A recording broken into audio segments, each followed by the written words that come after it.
پہلے میں اس کیس کے بارے میں تھوڑا سا بیک گراؤنڈ بتا دوں. یہ کیس جو ہے یہ بالکل بے بنیاد ہے اور اس میں کوئی ثبوت ہے ہی نہیں. جو بھی ثبوت ہے وہ یہ پروسیکیوشن پولیس کے میڈ ہیں، یعنی کہ سارے کے سارے فیبریکیٹڈ اور سارے کے سارے وہ ثبوت ہیں جن کو یہ نے کور کرنے کے لیے پھر ویڈیو بیان بھی لیا اور اس کے حساب سے انہوں نے سارے ثبوت پلانٹ کیے وہاں پہ. جو بھی ویڈیوز ہیں وہ بلر ہیں، ان میں تصویریں نظر آ نہیں رہی، بلوچستان سے آ رہے جا رہے ہیں. تو یہ تو ثبوت وہ ہے کہ جو جب یہ کیس اگر میرٹ پہ چلے تو یہ کیس انشاءاللہ بری ہو جائے گا. دیکھیں اس کیس کو تقریباً 1 سال سے اوپر ہو چکا ہے کورٹ میں فائل ہوئے ہوئے. اسی سے انویسٹیگیشن بھی اس کی اسی دوران چلتی رہی، کافی 6-7 مہینے تو انویسٹیگیشن ہی چلتی رہی اس کی، کسی نے سنوائی نہیں کی. اور پھر انہوں نے اپنی طرف سے فری انویسٹیگیشن کی، کوئی مداخلت نہیں تھی، کیونکہ ارمغان بھی اندر، اس کے والد صاحب بھی جیل کے اندر، تو ظاہر ہے پیچھے سے کون ان کو مداخلت کرنے والا. اپنی مرضی سے آئے، اپنی مرضی سے 1000 بار ان کے گھروں کے جائزے لے کے گئے، جو چیز ملی اٹھا کے لے گئے. اس کے بعد ان کے پاس ثبوت کیا ہے؟ ان کے پاس ثبوت 2 لڑکے جو نوکر ہیں، یہ بولتے ہیں ہمارے نوکر ہیں، وہ بھی ان کی کسٹڈی میں کوئی بندے لے کر آ گئے، ان کے بیان ریکارڈ کروا دیے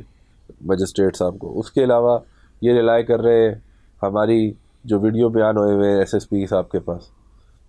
بھائی تاریخ میں سب سے بڑا ریمانڈ ملا ارمغان کا اور شیراز کا،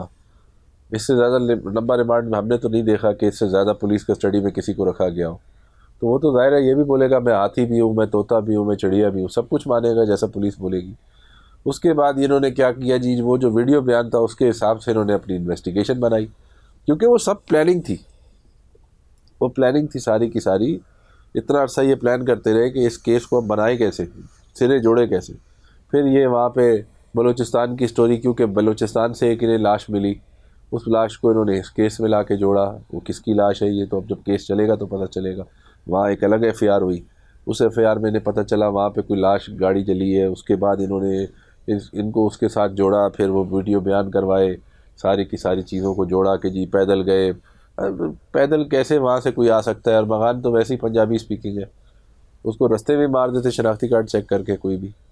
وہاں تو جا ہی نہیں سکتا، بلوچستان سے پیدل کیسے کوئی آ سکتا ہے جا کے واپس؟ ہو ہی نہیں سکتا، سوال پیدا نہیں ہوتا.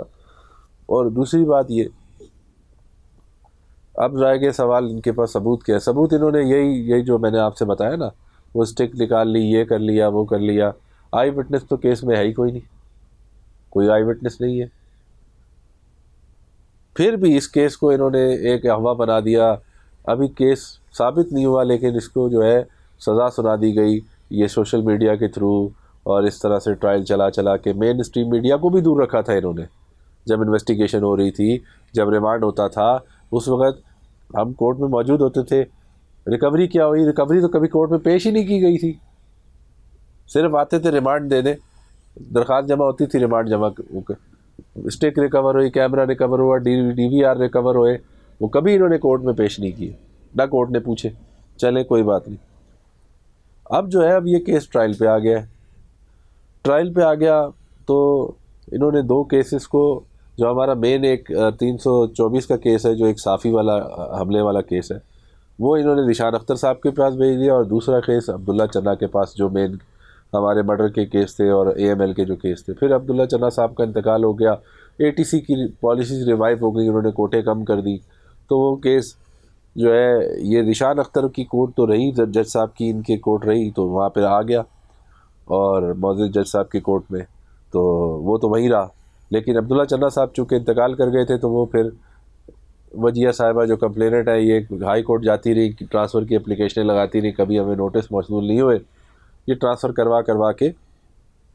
یہ یہاں پہ لے آئی. مرڈر کیس بھی ہمارا لے کر آ گئی. ہم نے کہا چلو جہاں وہ چل رہا ہے وہ. اب کیا ہوا کہ جب یہ کیس چل رہے تھے تو میڈیکل کی اپلیکیشن ہماری لگی ہوئی تھی. اس وقت ارمغان چونکہ تھوڑا دماغی مسئلہ ہے، وہ کہ کاپیاں لینے سے انکار کر رہا تھا، تو جج صاحب نے اس وقت بھی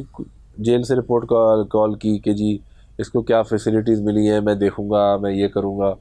اور اس کے بعد اس کو وہاں پہ تنگ کرانا شروع کر دیا. اور اس کے بعد وہ اپلیکیشن ہماری جو ہے وہ سنے بغیر ڈسمس کر دی، یہ کہہ کے کہ جی یہ تو اتنی بڑی گاڑیاں رکھتا ہے، اتنے سے کروڑوں کا کاروبار کر رہا تھا، تو یہ کیسے پاگل ہو سکتا ہے، اس کو مینٹل کیا مسئلہ ہو سکتا ہے. پھر اس کے بعد مرڈر کیس ان کے پاس آ گیا. مرڈر کیس کے اندر انہوں نے جو ہے اب ہمیں انہوں نے تنگ کرنا شروع کر دیا، اس میں ڈے ٹو ڈے اس پہ ہیئرنگ شروع کر دی، میری بغیر وکیل کے موجودگی کے بغیر چارج فریم کر دیا، اپنی مرضی سے ایبسنٹ کر دیتے ہیں، اپنی مرضی سے پریزنٹ کر دیتے ہیں جب دل کرتا ہے۔ آئے چلے ہم، ظاہر ہے اور بھی کوٹیں ہیں اور کوٹوں سے ہو کے آتے ہیں،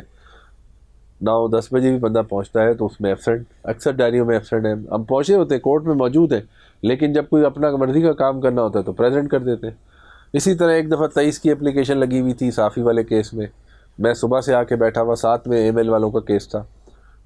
سارا جنویز صاحب کی عدالت میں، میں وہاں آیا، وہاں سے اٹھ کے دوسری عدالت میں گیا، واپس آیا تو پیشکار صاحب نے کہا جی جج صاحب نے آپ کی جو ہے نا اپلیکیشن ڈسمس کر دی ہے نان پروسیکیوشن پہ،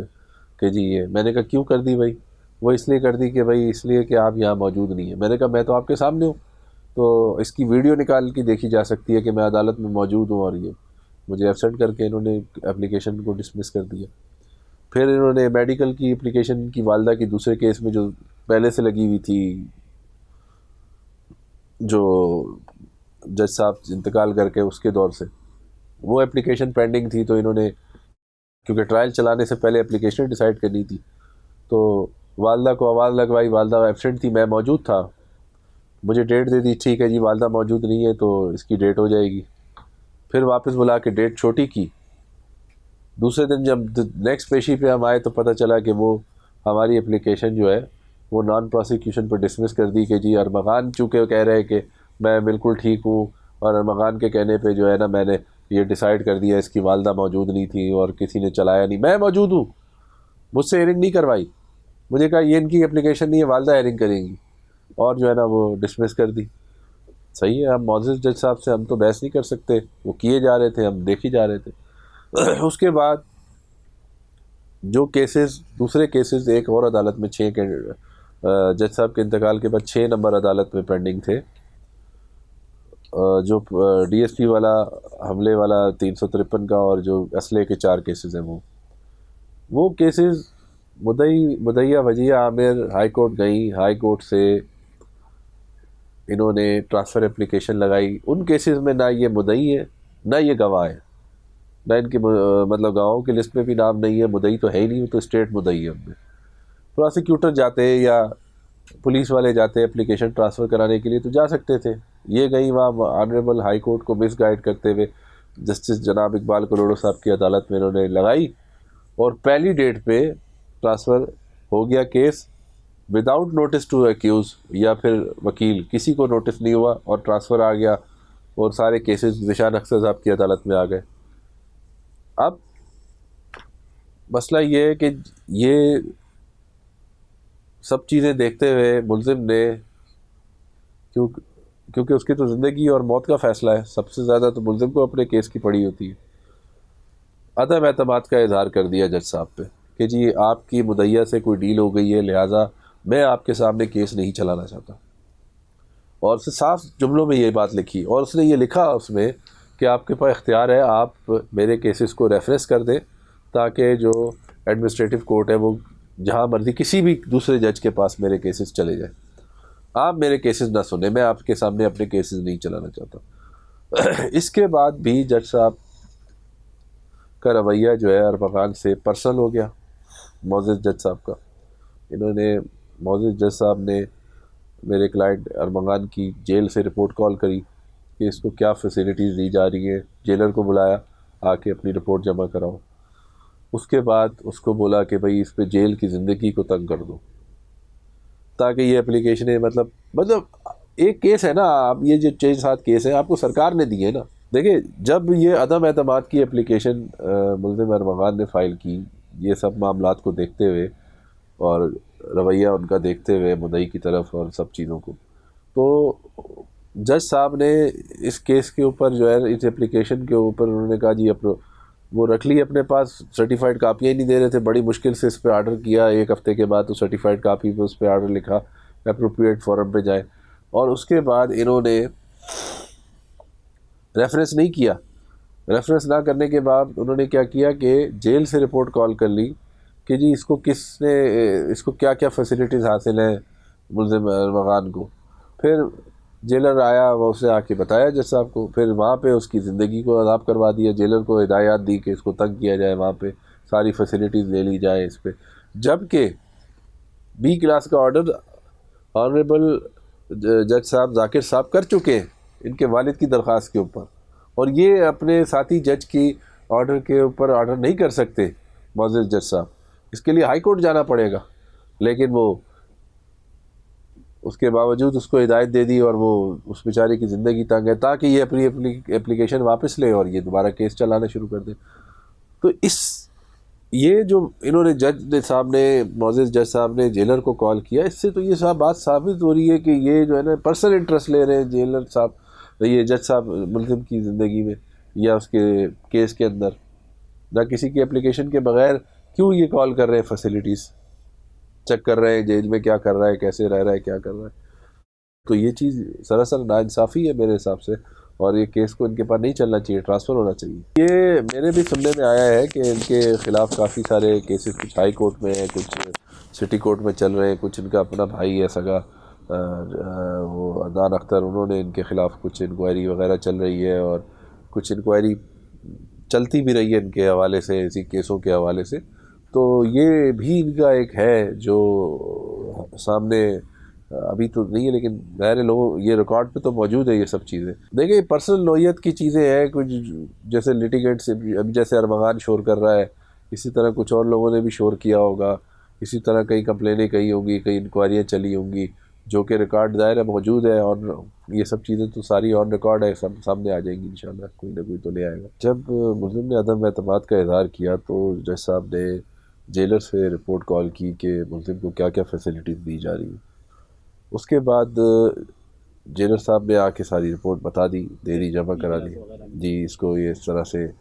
سب چیزیں مہیا کی جا رہی ہیں۔ تو اس کے بعد انہوں نے جیلر صاحب کو کہا کہ جی اس کو زندگی تنگ کرو، اس کو یہ ساری فیسلٹیز لے لو، کوئی فیسلٹی اس کے پاس نہیں ہونی چاہیے۔ اب میرا سوال یہ پیدا ہوتا ہے کہ اگر آپ پہ عدم اعتماد کی اپلیکیشن لگا دی تو اس میں کون سی قیامت آ گئی، لوگ لگاتے رہتے ہیں۔ ارمغان کو تو سمپل ہی رہ رہا تھا، کوئی فیسلٹی دی نہیں ہے ابھی، کیونکہ دی اس لیے نہیں ہے کیونکہ ایجوکیشن ڈاکومنٹ ہم نے جمع نہیں کرائے۔ جب ہم ایجوکیشن ڈاکومنٹ جمع کرائیں گے کورٹ میں تو وہ آن ہو جائے گی۔ ابھی اس وقت وہ نارمل جیل پہ جیسے رہ رہے ہوتے اس طرح سے رہ رہا ہے، کھانا گھر سے چلا جاتا ہے، وہ لے لیتے ہیں، وہ سب کا جاتا ہے، صحیح ہے، کھانے پینے کی چیزیں وہ اس کی والدہ پہنچا دیتی ہے، وہ سب، وہ تو سارے قیدیوں کو جو دی جاتی ہے وہ سب کو ملتی ہے۔ اسی طرح سارے قیدی باہر نکلتے تھوڑی دیر کے لیے، پھر بند ہو جاتے، اس طرح وہ بھی نکلتا ہے، کال پہ کوئی جاتا ہے تو ملاقات کرا دیتے، اور اب تو ہفتے میں ایک ملاقات ہے، اس سے زیادہ کیا فیسلٹی ہے، سارا دن بند ہی ہوتا ہے بندہ۔ کہنے کا مقصد یہ ہے کہ جج صاحب کو پرسنل ہونے کی کیا ضرورت ہے، کوئی اپلیکیشن تو کسی نے نہیں لگائی تھی کہ اس کو چیک کیا جائے کہ اس کو کون سی فیسلٹیز دی جا رہی ہے۔ پھر آپ اس میں پرسنل ہو گئے آنریبل جج صاحب، اور وہاں پہ اس کی ساری چیزیں معلومات کر کے پھر ان کو ہدایت دے رہے ہیں کہ اس کی زندگی تنگ کر دی جائے، ان کو ساری فیسلٹیز، جبکہ بی کلاس کا ایک آرڈر موجود ہے جو کہ آنریبل جج صاحب ذاکر صاحب نے کیا ہوا ہے ان کے والد کی اپلیکیشن کے اوپر، اور وہ کورٹ ریکارڈ کا حصہ ہے، اس کے باوجود یہ وہاں پہ اس کو تنگ کرا رہے۔ تو یہ پرسنل ہونے کی کیا ضرورت ہے؟ جب اگر عدم اعتماد فائل کر دیا تو آپ نہ چلائیں کیس، ریفرنس کر دیں، دوسرے کے جج کے پاس چلا جائے گا، آپ کا تو کوئی پرسنل انٹرسٹ نہیں ہے، لیکن آپ اس کے باوجود مزید ہے کیس چلانے کے لیے، تو پھر تو اس سے تو ملزم کا الزام ثابت ہو رہا ہے، جو الزامات لگائے ہیں ملزم نے وہ تو ثابت کر رہے ہیں آپ چلا کے۔ جب آپ کا کوئی انٹرسٹ نہیں ہے، آپ ٹھیک ہے بولے ٹھیک ہے جی کسی کے پاس بھی لے جاؤ،